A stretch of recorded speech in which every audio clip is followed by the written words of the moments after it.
Dailish for Monday, January 23rd. It's minus 10 Celsius, feels like minus 16. We're back into the cold, but this is not a weather podcast.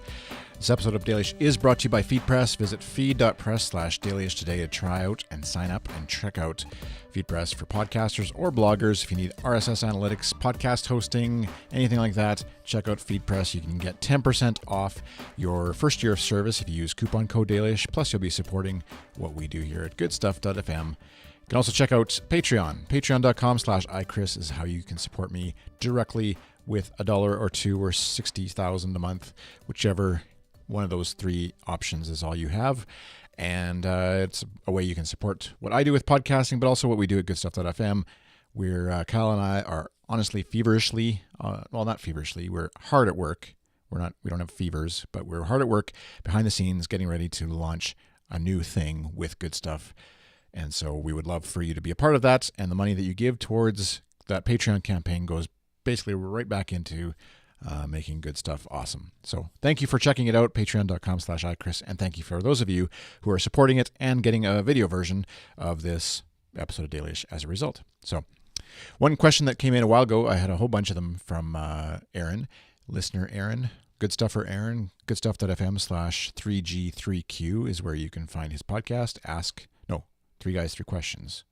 And one of the questions he had sent me in was how to cope with hard times, which is like a kind of a big, loaded, heavy question to deal with. And I thought rather than wait, I think I'd been waiting for like hard times to answer it, to think through properly how I would cope. But I thought I'd tackle it now, and maybe I'd be able to listen to it back later when I was actually dealing with harder times.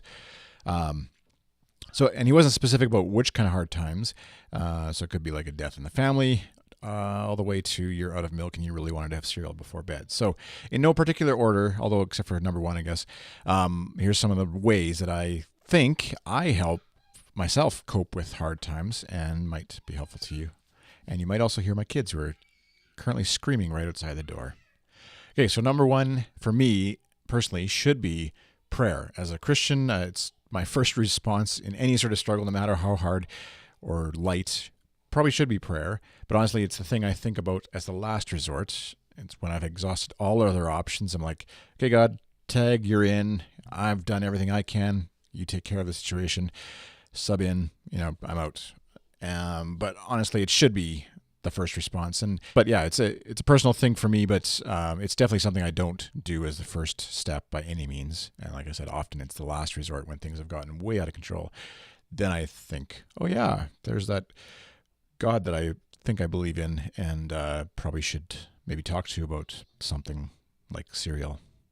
So number two is get more sleep. Especially if you're having a big bowl of cereal before bed, just skip it and go straight to bed. Your stomach will help you. Well, thank you. And your body fat contents will thank you. I don't know. It isn't always realistic because lack of sleep often can be the cause of your hard times, whether it's kids, whether it's sickness, mental health, stress, all those kinds of sickness stuff, all contribute to lack of sleep. But if it is like personal choices, poor choices, staying up late watching Netflix, playing video games, eating nachos until late into the evening, ordering a foot-long sub at Subway at 12:30 a.m. with extra mayo, any of those things, all of which I've done, definitely do not help cope with hard times. It's kind of like if you're going through really crappy stuff, don't let your body down.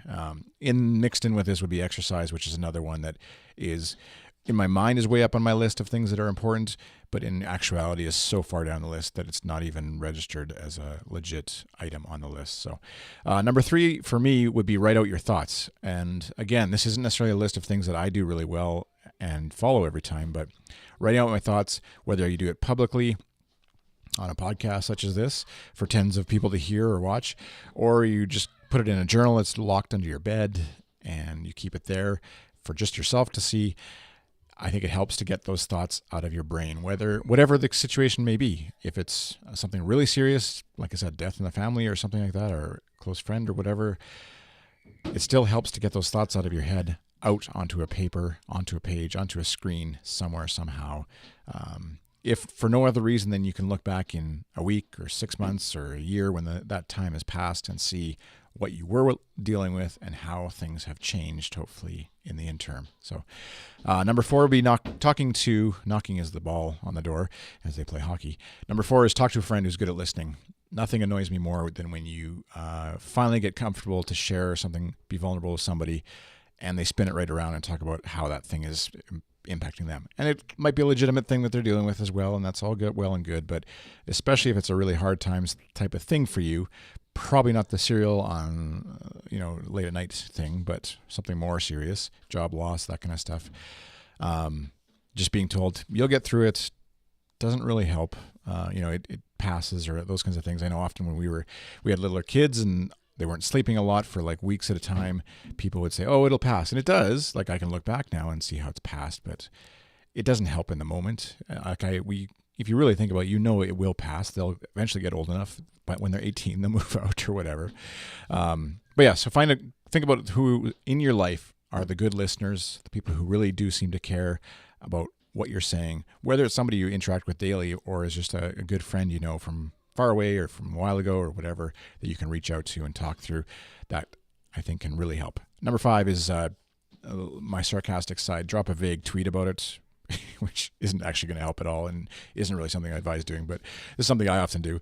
Just drop a vague tweet about something. Don't be specific at all. Nothing that actually directs people to the real source of the issue, but just kind of like be a little vague and unspecific, as that's the opposite of vague. That's the same as vague. Yeah. About what's going on, just to sort of vent a little bit. That's a little bit of my letting off of steam on things. It's not a real healthy way, but again, goes back to writing things out, I think. And sometimes it feels good to know that whether it's 5 people who actually read it on Twitter or 10,000 people or whatever, sometimes it just helps to know that somebody has read that thought or heard you when you're feeling like maybe nobody is.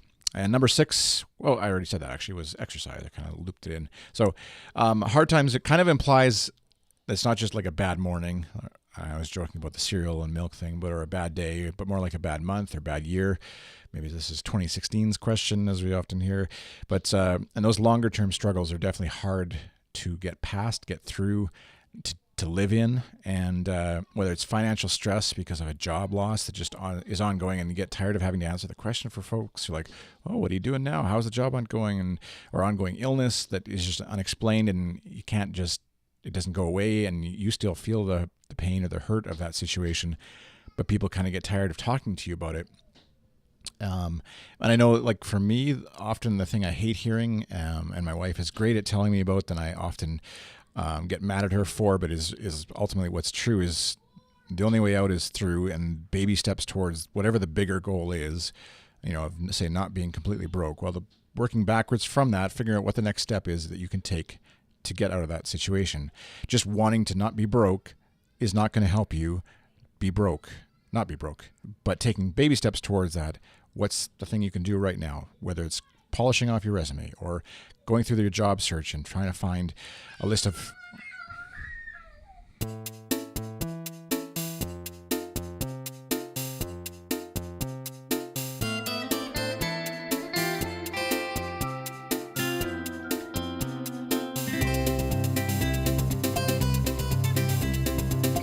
And I'm back. Astute viewers will notice that, if you're watching the video version anyways, you'll notice that I've shaved slightly, and it's not yesterday, it's now today, because it took almost 24 hours to deal with a screaming child. That's parenting. No, not really. One child got a hockey stick in the face, and it was also supper time. So here I am the next day to close out the podcast. The only way out is through baby steps, moving forward, deal with your kids who have a black eye, and follow me on Twitter. I'm iChris on Twitter. Good Stuff is Good Stuff FM on Twitter. Patreon.com/iChris. This is not a nice little bow on this podcast episode, but it's the way it is, because that's life. Thanks for listening. Thanks for watching. Thanks for supporting me on Patreon. See you next time. Bye.